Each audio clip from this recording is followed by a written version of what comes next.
Nunhas recentes declaracións, Abel Caballero celebraba o éxito da Noite Branca que sumou 4.000 visitas nos diferentes museos da cidade na noite do pasado sábado. Uns resultados que amosan que a chave para recibir visitantes é esa, é abrir os museos. Por iso, desde o Bloque Nacionalista Galego, temos que seguir a demandar a ampliación dos horarios do conxunto da rede museística da nosa cidade. Que sentido ten ter espazos como a Pinacoteca que ningún día da semana abren máis de 5 horas, ou un verbum convertido nun espazo multiusos sen apenas uso? Hai un dato incontestável. Ningún museo de Vigo abre máis de 41 horas a semana fronte ás 54 do Centro Galego de Arte Contemporánea de Santiago, ás 58 do Museo Provincial de Pontevedra ou ás até 70 horas de algúns centros dos museos da Coruña.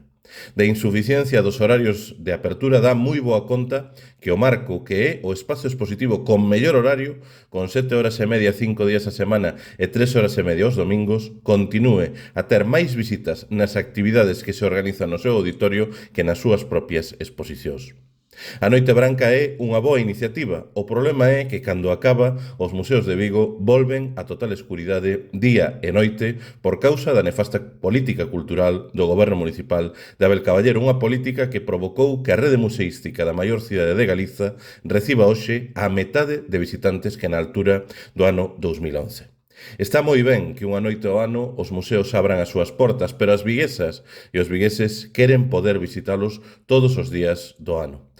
Por iso, desde o BNG, temos que reiterar a demanda de que se garantan como mínimo 8 horas de apertura para todos os museos e espazos expositivos do Concello de luns a domingo todas as semanas do ano.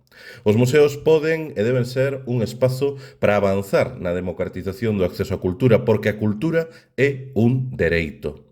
Vigo é unha cidade cunha enorme forza creativa, unha cidade de arte e de cultura, e por iso non podemos permitir que a desertización cultural que provocou o goberno de Caballero continúe a ter os nosos museos na penumbra permanente.